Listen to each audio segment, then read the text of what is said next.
Hello, hello, and welcome to the Finding the Unicorn in You podcast. What a beautiful day to inspire lives. My name is Dr. Jaime G, your host, and I'm so excited to have you here. Let's get ready to meet some fantastic unicorns and learn how to unleash the inner unicorn in you. Let's get started. Hello, everyone, and welcome to another episode of Finding the Unicorn in You. Today is another Unicorn Roundup, a special episode in which we bring back previous unicorns to talk about hot topics that help you hone your unicorn skills and help you be the best version of yourself. So without further ado, welcome back David Giron and Savannah Hauk. Today, I just want to talk about self-identity and self-acceptance. So when you think of those terms, what comes to mind? Self-acceptance to me is huge. I grew up learning how to accept myself in a vacuum because unlike both of you youngins, I grew up in like the 70s and 80s where there was no internet, there was no real information, there was no community. I grew up in the Midwest where there was nothing other than traditional values and work hard and don't be weird. And how do you accept yourself when you know you're an outsider? You're different. You're not like everybody else. You don't see anybody else like you. So to accept myself was a catastrophic journey, for lack of a better word, because it took me like 25 years just to accept the label for myself in the 90s. And that was after moving to New York City, where I was like, hey, drag queens. Hey, look, gay people. Hey, look, there's a whole restaurant dedicated to people in drag as wait staff and performers. And it was just mind blowing that these things existed. So for me, that was the thing that allowed me to accept myself to that little degree, not fully, to that one little degree of self acceptance of, yep, that's my label. I'm accepting that for now. And then the consequence of accepting that in the journey that it took for me to fully accept myself. So my identity and self acceptance are so intertwined because my identity is not transitory. I'm not looking to change my gender. It's not, I'm not cis, but I am. I'm binary, but I'm not binary. There's just a plethora of things around me that just kind of scream, you better do some work. And that's what I had to do. Self-identity and self-acceptance, it's very hard, right? For everyone. Everybody has their own journey. And when once you truly accept who you are, only then can you live freely without any kind of burden on you. But it's a very hard thing to do, right? It's not something easy. It's not something where you just flip the switch and stuff. It's a long process that we all have to experience ourselves. Learning to love ourselves is one of the hardest things that we can do. And I did that at a very young age. I had to learn how to love myself at a very young age, just because being gay and growing up Catholic in a Latino household in Long Beach, in an area where, though Long Beach is a very accepting city, the neighborhood that we lived in wasn't, right? It was just like all these cholos and Latino and blacks. And it was hard being myself. Having to learn to love myself at a very young age was something crucial that allowed me to have the courage to be like, this is who I am. I am a gay man. And then once you learn that, then it's like you get introduced into the gay world, right? And then it's like, oh, we don't accept them, or you're not masculine enough, or you don't have a six pack. And it was just like, well, now I have to learn how to love myself for those. Right? So it's a long journey that we all have to experience, and it's Yeah, hard. I completely It's hard. agree. And I went through the same, we have a similar background in that I'm also Latino. I grew up in a very, very Catholic household.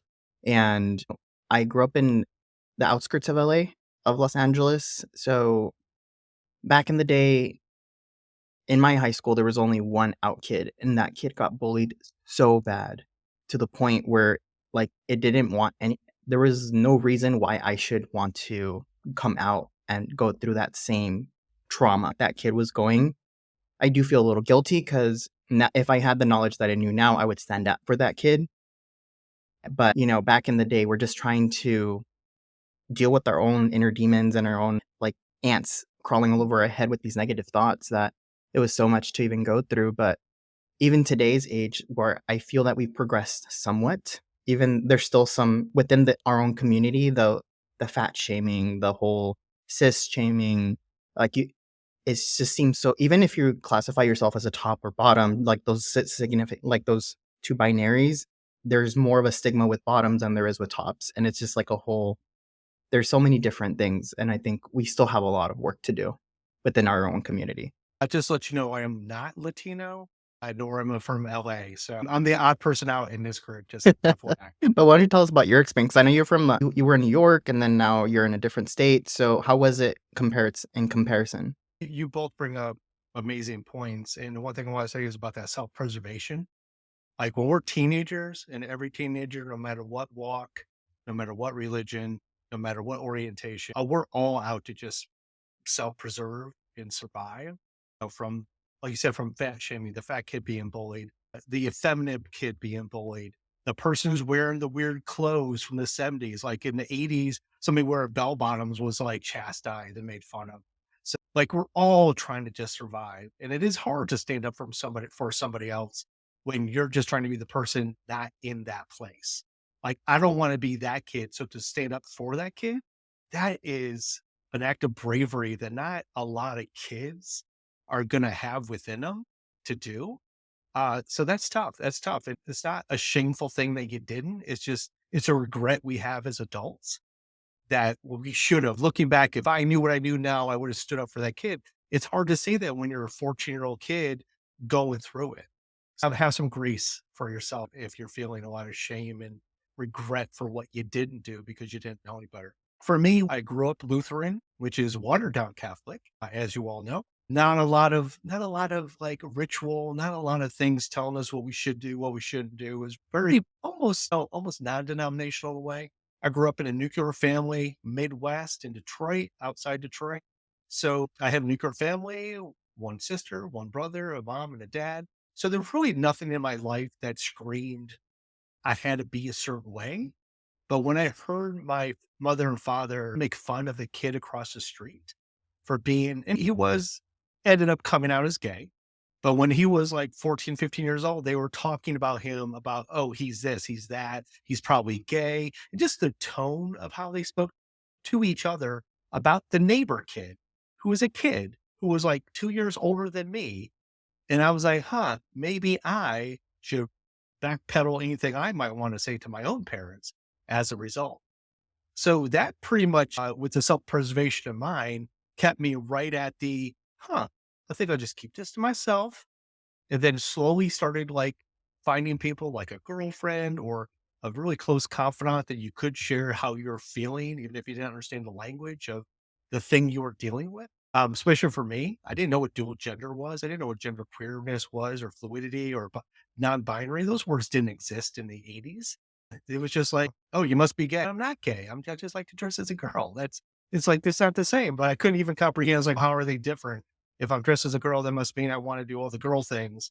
And then, but I'm a boy and I don't like those things. So it was a lot of things for me to unravel my own indoctrination about what society says is what you're supposed to be like. So in the Midwest, that's what it was all about. Just like being tamped down of like just what was expected. And then again, going to New York when I was in my mid 20s and seeing the diversity of life in the big city, I was like, wow, this is not what I'm used to. And it was all of a sudden like eye opening for me to have that discovery and be able to use that as a springboard to find myself in that within that. I completely get that. And I think we all go through different things depending on the culture, the environment that we're in, and it can be very difficult just to be ourselves.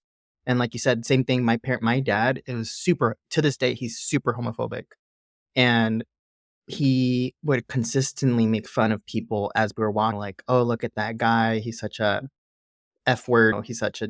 Would consistently say all these different things, and it made me not want to say anything, like any of the thoughts that were going through my head. I know the first time that me and my dad actually had a big fight, and my mom had to intervene because he was getting aggressive, like verbally aggressive, was when Prop 8 was coming out in California, when it was the whole banning the gay marriage thing, and I just thought, like, I wasn't fully accepted for who I was. I was curious on my identity, but I just didn't feel it was right for us to decide who should get married and who should not get married. Let people live their life. Let people do what they want to do? Why is there this obsession with control other human beings? And my dad was like, no, that's against the religion. That's against everything I believe in. And I was like, that's where you and I are going to be not going to agree. This is not okay. And we got in a huge fight because not only was it I was not agreeing with him, but I'm showing weakness because I am being empathetic. And it was just like a huge thing. So with these type of conversations that we have with family and friends when we're young, what does that do to y'all? If we're what's the process for y'all? For me, it was education. Because again, we don't know how wrapped up we are in our indoctrination from all angles. We're not even talking just religious. We're talking culturally. We're talking conservative, traditional. We're talking about our morality. We're talking about like how our parents raised us, our educational system, in entertainment and information up to that point in our lives. Well, you don't think you're influenced by everything around you, but all we are is influenced by everything around us. So for me, I was homophobic. I'll say that right now. When I went to New York, all of a sudden I was around a lot of gay people and I was concerned that they would start hitting on me. And I'm thinking to myself, I like to dress as a woman. Why am I being homophobic to other men? Why do I have that in me? And it's because of how I was raised. So even though I was going through my own thing that's very akin in the umbrella, the LGBTQ, I was still conditioned to be a certain way and believe a certain thing. So I was like live and let live. It was more of the that class. Oh, as long as I keep it in the bedroom, and I don't have to see it. It was like that was the way I was raised, and that was what I was oozing out of my own pores about it. So I had to unlearn that because again, why do I care? It didn't affect me in my life. And again, why can't men marry men and women marry women? First, it was well, it's a civil union. That's all you need because it's all about the paperwork. It's like, no, it's about love. It's about this commitment. It's about having that.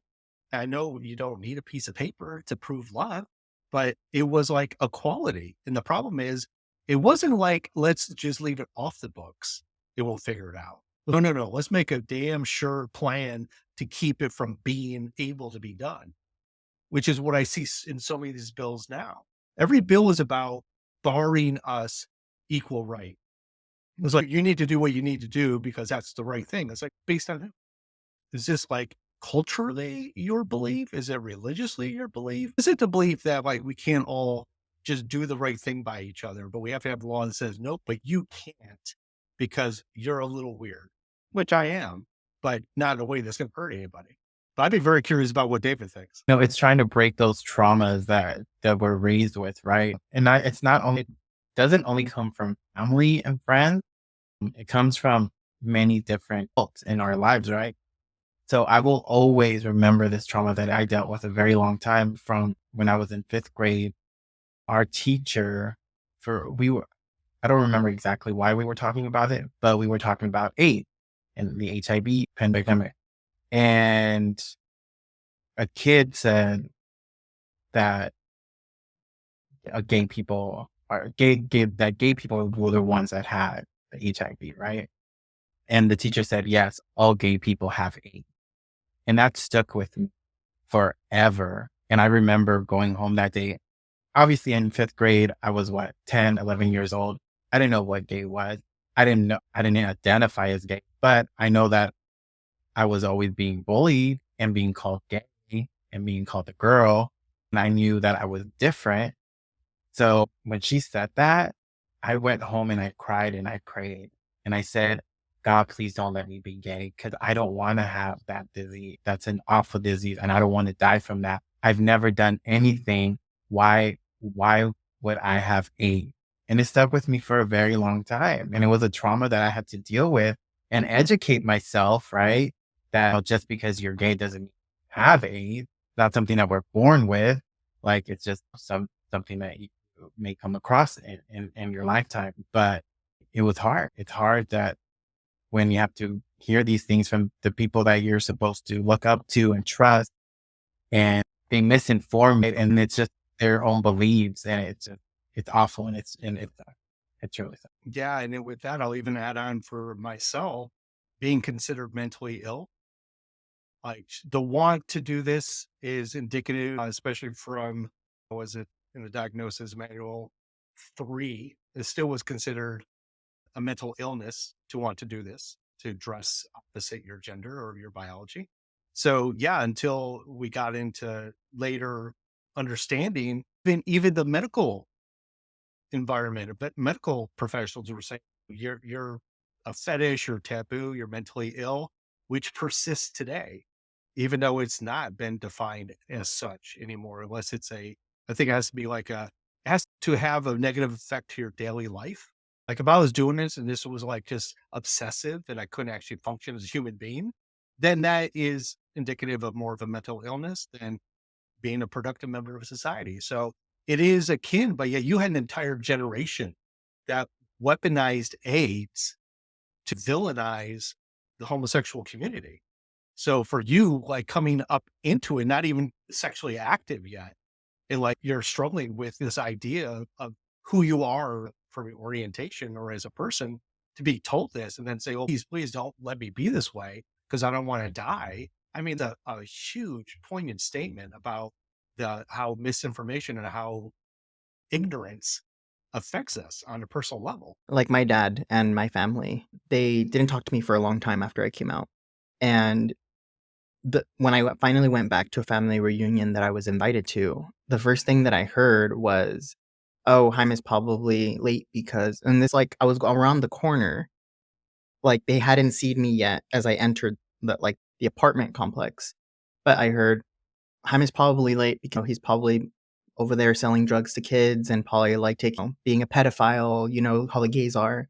And I just, oh, I was so mad and that stuck with me for a very long time. I internalized that because that's how they thought that all gays had AIDS, all gays were pedophiles, they were indoctrinizing like children, they were like grooming them. And this is all far from the truth, and it's just like, why do you have to put so negative stigmas on our community, you know? And they're doing the same thing now with drag shows. They're saying that drag people, like people in drag are like they're reading in libraries, are trying to indoctrinize and groom these kids, and it's so much far from the truth. And it's just all of these fears and insecurities that people are placing upon our community because they just don't take the time to educate themselves, to actually get to know people from the community.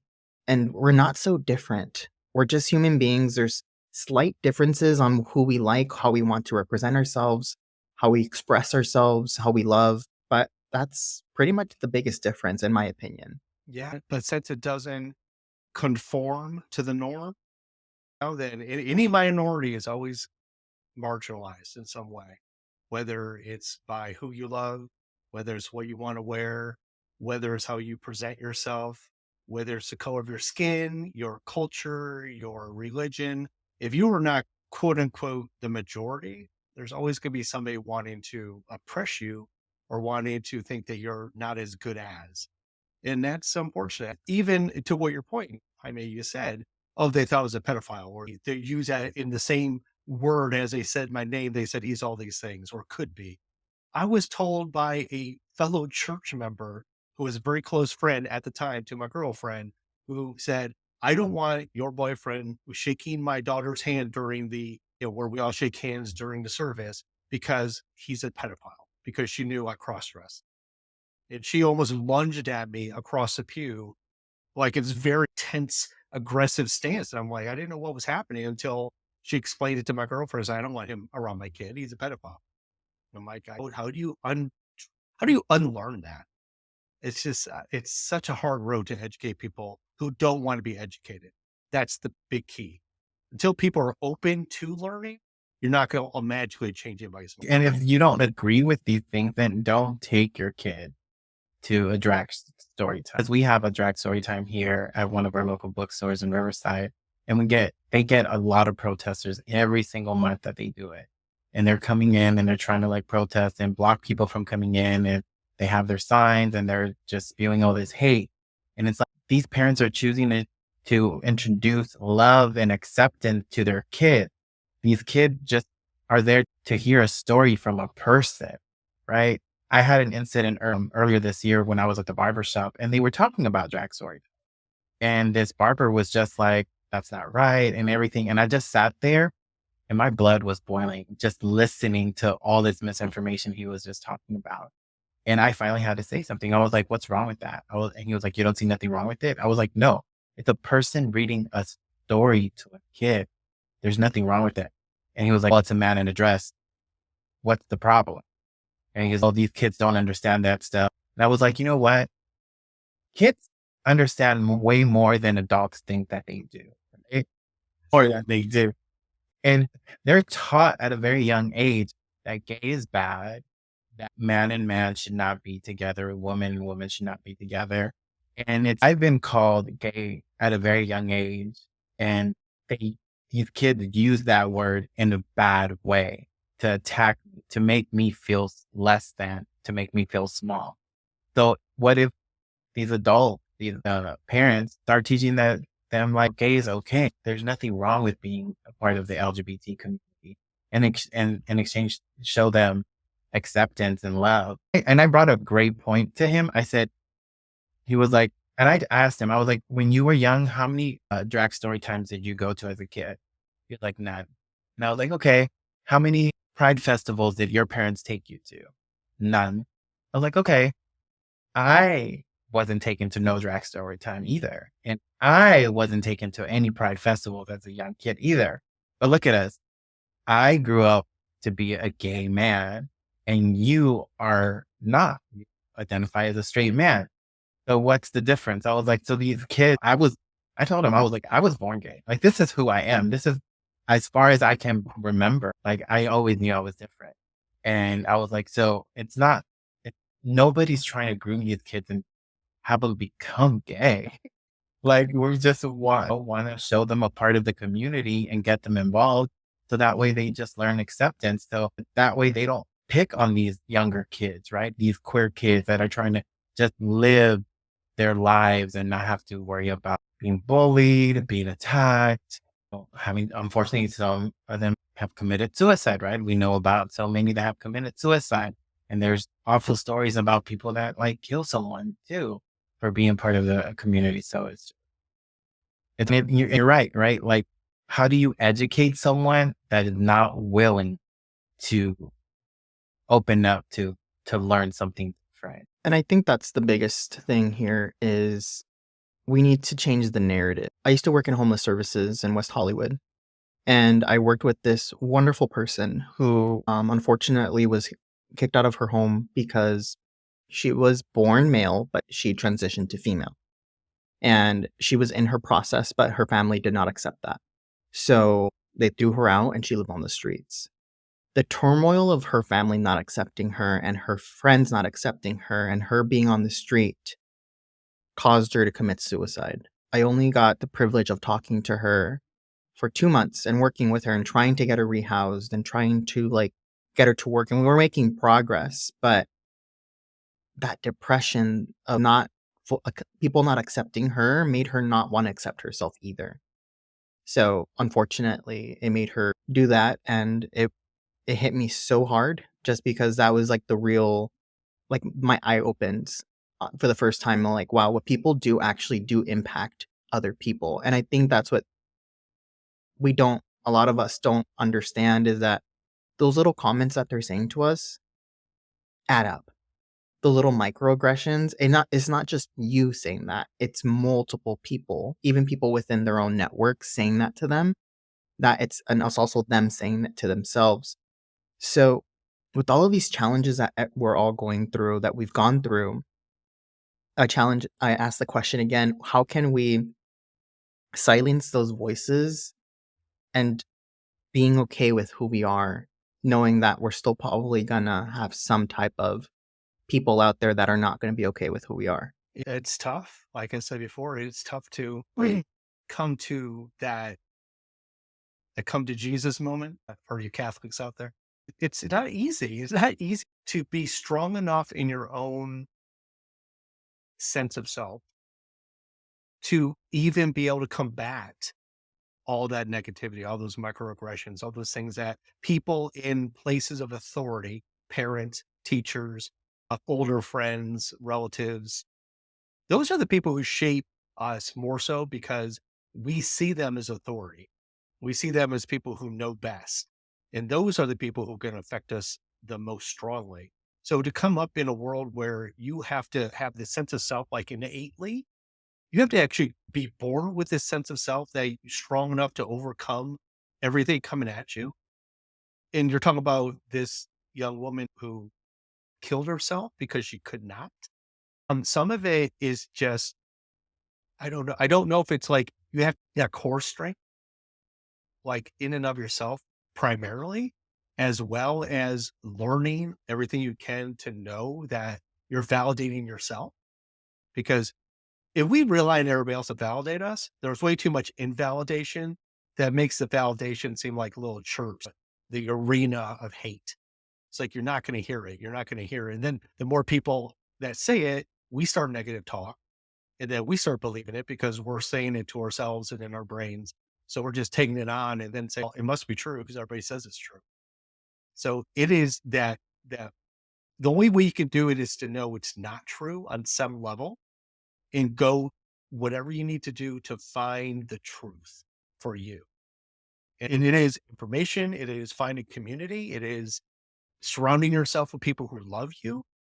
And it's not just like speaking to somebody once and then all of a sudden it's like I did my job and now they're better. No, this is continual until you get to a point that it is now a part of you of self-reliance and a resilience and strength that now you can start being that person for other people because you know for yourself it's true. And it doesn't matter. It's like the detractors, the haters, you just look at them with pity in sorrow that they are the way they are, but you know in yourself that you're perfect just the way you are. Yeah, I self love every day. I will stand in front of a mirror and tell myself that I am beautiful, I am strong, I am confident, I'm I'm stress free. I always have to make sure get all this stress off of me. But that's something that does help me.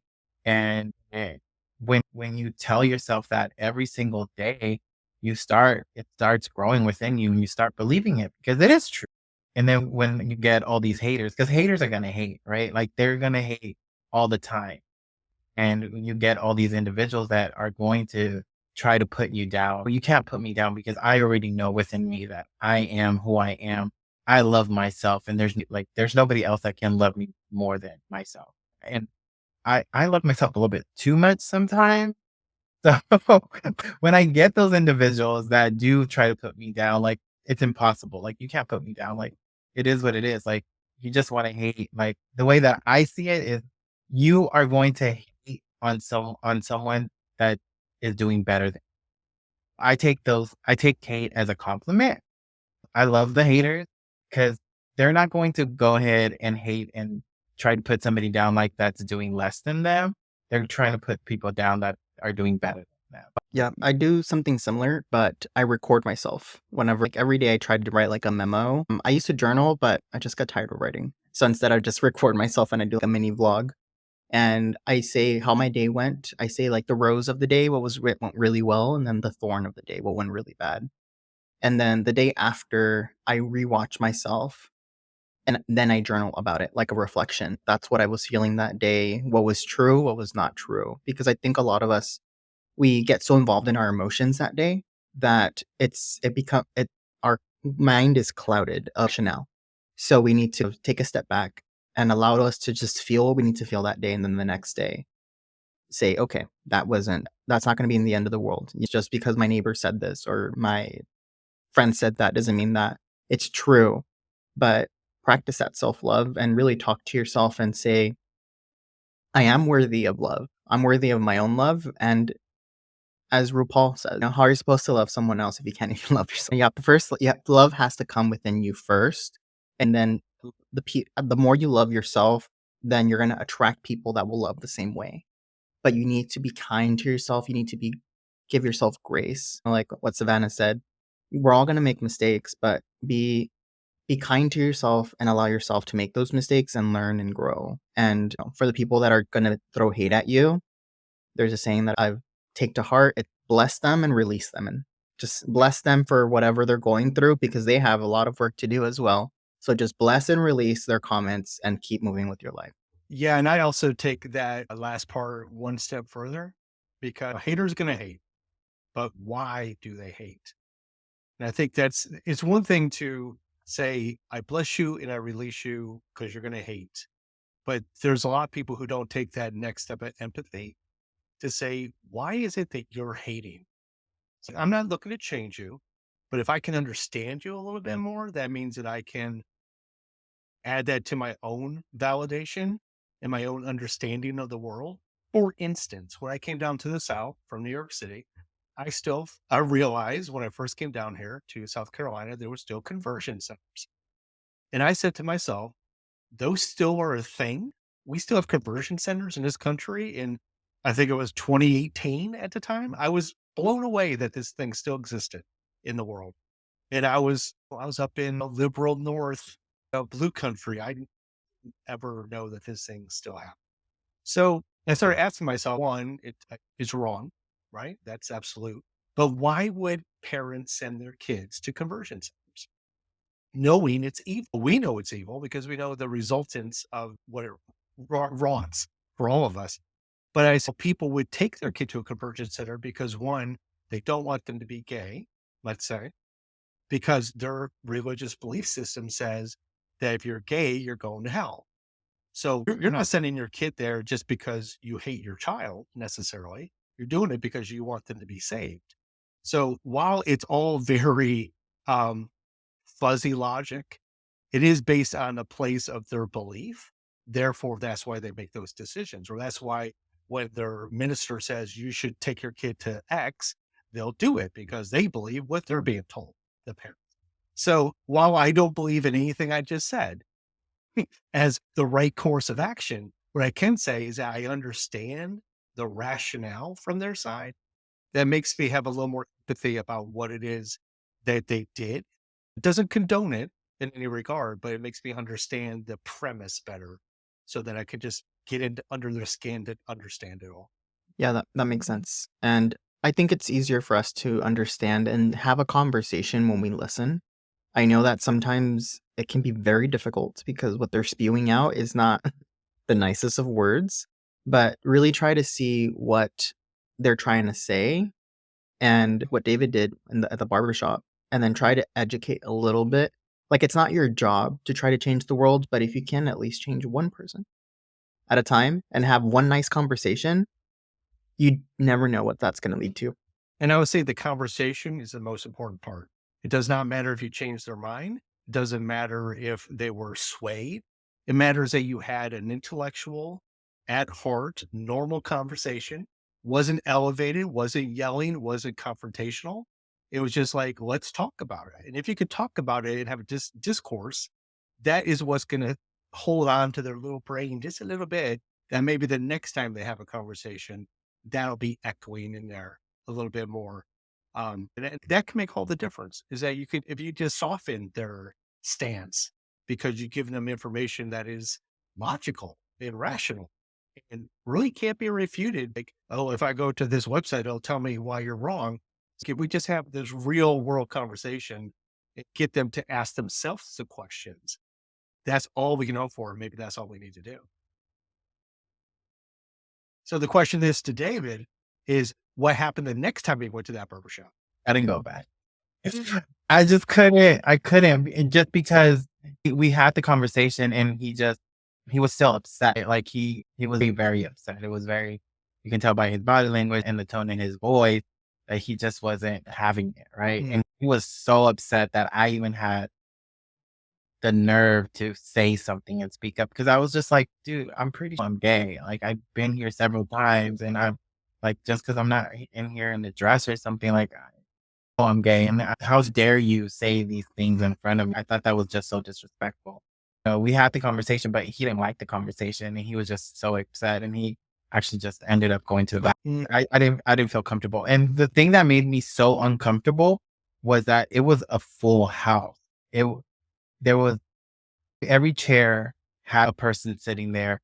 All the barbers were there, male and female. And I was just like, none of you had the courage to say anything. So it just made me feel like everyone in there thought the same way he did, just because they all stayed silent. Whether they agreed or not, it made me feel like they all did agree with him because nobody stood up and said anything else. Like I was shaking. I was fearful. I was shaking. Like, but I had to say something. And it's just like this barbershop full of all these like men and, just gendered men. And it was an awful feeling for myself. Like it's just awful. So after that conversation, I just couldn't go back. And I love going to that barber shop because I love my barber, but I just couldn't. And I haven't been back since. And that shows you what you just said is so poignant because even standing up for yourself made you fearful.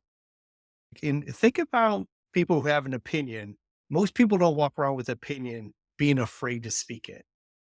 So what does that say about people that they're more right because they're righteous about it? Or like the fact that I'm trying to give a real emotional, thoughtful, thought-provoking counterpoint to your point. And yet you felt like you could have been attacked or something could have happened to you, like either being yelled at or belittled just for standing up for yourself and standing up for people like us. That's a terrible feeling. I don't think people actually understand what that feels like to have an opinion that will cause fear and anxiety just by stating it out loud.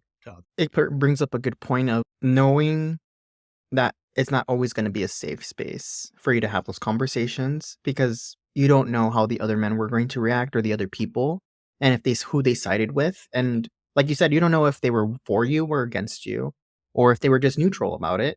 But you also want to be mindful of where how much you want to put it out there and know that sometimes it could have negative consequences that people will not take it the right way and then treat you a certain way. And just you have to be safe, especially I'm thinking more so for our youngins because these Gen Zers are I love how advocate they are, but at the same time they do it so aggressively that sometimes I worry that they may protest or say something out loud to the wrong population that that's where the gun shooters come out and then the people are just they don't want it in this world that they want to unalive people for it. So it's just do it, but do it safely and do it in groups if possible, or just don't let it escalate to the point where it gets aggressive. Yeah, true. Very true. You got to stay safe. But like David says, there was like, he couldn't remain silent any longer because it seemed like this guy had an audience and either he understood his audience and he was just having the show and making sure everybody knew his opinion on it. And unfortunately, you're the only one who had a different opinion of strong enough note about it. Um, yeah, I agree. It's like especially for me, when I go out, I definitely go out, try to keep myself safe at all times, go to safe spaces, go to public spaces, not go to bars at 4 a.m. when there's a lot of bikes out front. Those things I don't do. Yeah. So you try to keep yourself safe. It's just unfortunate that we have to take that several degrees more of caution versus other people in the world. Yeah, those people who are at the bar at 4 a.m., they're not sitting there wondering if somebody's going to attack them. No, but we have to be concerned. So yeah, it's unfortunate that people don't understand there's a different level that we have to consider because walking out my door from my house could be dangerous for me because my neighbors don't necessarily know who I am. And if somebody happens to be very conservative and hate trans and be homophobic, it could be a problem for me. But I try not to allow that to be a thing because if I just give into that and sit in my house, I'll not live my best life. Yeah, and we can't live our life with just fear. Still live your life, but just be more unfortunately, like you said, I hate that we have to be like this, but we have to think about where we go and what we do. And the reason that I'm like this is because on my first date ever as an open gay man, I went on a date and it was a wonderful date and it was going great, and we're walking back to my apartment holding hands and we had a group of guys that were drinking at a 7-Eleven and they started throwing beer bottles at us. And we didn't even know, but I felt something just like like brush my ear, and then I heard the crash. And then when I turned around, I saw more like bottles getting flung at us and people saying derogatory terms to us. And we just ran. And these people started running towards us. So we just ran to my car as quick as possible. And then we drove off. It was such a scary experience because we're like, is this it? Is this all because I decided to hold my partner's hand at the time? And it's just no one should ever feel like that just because they're trying to be themselves. Yeah, I'm always very aware whenever I go anywhere. And I really hate, well, I dislike going to quote unquote street. Just like that's not an LGBT bar or club. Like, I hate that because then I'm I'm going to be myself. I can't hide who I am. So, like, we are ourselves, and my group of friends are they're going to be just who they are as well. And when us being ourselves, we get looked, right? We get stared at, and then it's like, okay, is somebody going to have a problem? And now, like, we have to be cautious and we have to get out of here to go. Like, we never want to, like, we've had situations where people do say stuff, right? And we have to try to de-escalate it and be like, okay, you guys come on. Because my friend, will stand up for themselves and are right there. Just because you think I'm gay you don't think we can defend ourselves. We can stand up for ourselves. And it's then we have to de-escalate it and get out of there just because we don't want it to escalate too bad. And it's awful that we have to always be aware of our surroundings no matter where we go, especially when we have a partner, right? Just kind of like it just that's an awful situation to happen to you. And I've never had anything like that happen to me, but I'm always thinking about what like that happening, right? Because I've been to concerts where I'm in a dress, like a full blown like dress, and I'm going to do it just because I want to, because that's what I feel like, and I just want to make a statement. But I always have to be cautious. Oh, you know what? I did get attacked that day. I totally forgot about that. This guy was on the other side, and I remember he kept looking my way. And the only reason why I remember him was because him and his girlfriend were arguing. And I was like, oh my God, you guys are so ghetto. Can you take that home? And towards the end of the concert, he actually, I didn't even notice that, but he was like leaving. He was walking by me and he hit me on the head and with his cell phone. And it took me a second to realize what had happened because I thought maybe it was the girl behind me. Maybe she was just like going too crazy and accidentally hit me. But then when I looked to the other side, he was like walking, he had his phone and he was like laughing. And I was like, this bitch just really hit me with his phone for no reason. And it was just, these things do happen to us. And it's something that sucks, but we do have to live our life and we can't live in fear. We just have to be alert and aware of our surroundings and situation. Yeah, it's exhausting. It is exhausting to be with constant vigilance in all spaces. It's like most of the normal world doesn't have to worry about going into a place, going into Walmart, going into a bar, going into the store, and having to like have peripheral vision on full effect at all times. Even if there's nothing there, you have to be ready for it. I can't tell you how many times I walk down the street or walk down the sidewalk and have my eye looking at the reflections on either the storefronts or the cars windows to make sure that somebody's not following me too close. And that's just like a general like girl thing. Like make sure you're not going to get mugged, but like just keep an eye out people who look at you for too long and let their eyes linger on you too long. That's stuff that I deal with all the time. And ironically, you guys had said it before. It's like you're trying to de-escalate the situation. You're a man. You can hold your own possibly, depending on who's against you. But I try to tell my girlfriend that all the time. It's like, listen, I'm in a dress and I look like a girl, but I still got these things. I could probably take care of it and I probably could still do it in heels, but I probably have to flip those off and run away. I was like, I don't worry too much because I do come from that male centric belief of upholding my own against others, but I am also pacifist. So I don't want to have to. So I do try to keep myself aware and avoid any of those spaces. But what I have also learned in the South that those stares are sometimes not what you think they are. And I know I'm trying to like be on the fence about a lot of this stuff, but I've learned that my fear of what I think people are thinking when they're staring at me could either be like, oh, I've never seen a man in a dress before. That could be the reason why that stare was like 5 seconds long, or that double, triple take. It's like, 'cause I hadn't seen it before here in the South.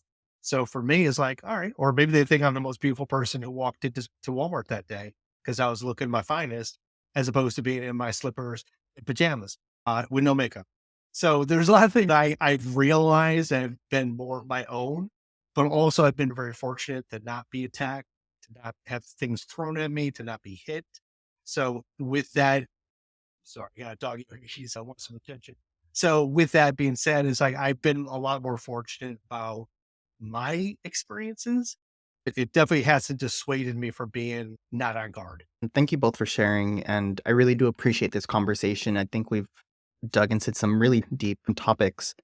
But as we wrap up with our last question, what is the unicorn lesson that you want our listeners to learn about this topic, and or you want them to leave with this episode? I want to steal from David, really, because the affirmations are so important. I'm going to stick to my guns on what's important to find self-love and self-acceptance. It's about the journey. It's about being an active participant in your journey. And that involves reading, it involves researching, it involves talking to people, it involves listening to other people's stories and see how it resonates with you. It's about actively being a part of your own life in a way that's going to help you find your best self. And that is a daily routine, but there's beyond it. It's beyond your mirror, beyond your regiment in the morning. It is about going out into the world in some way, fashion, or form to find those people and those stories and those experiences that would allow you to understand that you are not alone, to allow yourself to know that there are others journeying just like you are. And then that will help you find the best path. Yeah, I agree. It's loving yourself, those affirmations, and surrounding yourself with people that are like-minded and that will accept you for who you are. Surround yourself with people that their eyes light up when they see you, right? Those are the type of people that you want to be with, right? People that are not going to bring stress to your life. People that are not going to judge you for doing this or doing that or whatever the case may be. But it's just about, it's about surrounding yourself with those people. I mean, finding that it's not easy, right? It's not easy, but they're out there. And there's a lot of different resources that look up. They're going to like Pride or centers, LGBT center. They always have a whole, programming and groups that get together. If you're into sports, there's a lot of LGBT sports out there that there's like a gay softball league or a soccer league. I think I saw like a kickball one before and a baseball one. So just looking for them and finding them, just finding your tribe, I think is very important. Like those are the people that are going to stand by you and next to you, and they will love you for who you are. And then that's going to make you be like, you know what? I love myself too. And it's a struggle, right? Trying to love yourself is such a struggle, and it is a daily thing. It's not something that's going to be easy. It's not an easy journey. It does take its time, but little baby steps. And before you know it, you'll be like this fabulous person. And then just trust the process. You may not see it today, you may not see it tomorrow, but if you do all of these things little by little every single day, you will see a change in yourself before you know it. And consume things, like Savannah said, consume as much things and education as possible. Listen to podcasts, which is this one, or The Fox and the Phoenix, and just like really immerse yourself in it, and so that you can learn new things, open your mind, and be more kind to yourself. But thank you both for taking the time, like I said, for being here. This was such an amazing conversation. I love talking to both of y'all. And we'll be wrapping up. But thank you so much for taking the time to being here, and we'll talk again. Thank you for having me. Yeah. Bye. Thank you for listening to the Finding the Unicorn in You podcast. I truly appreciate you listening, and I hope you enjoyed this episode and gained valuable insights. If you like what you heard, please subscribe to our podcast and leave us a review on your favorite platform. Keep listening, keep learning, and keep growing. Until next time, this is Dr. Jaime G. Raygoza signing off.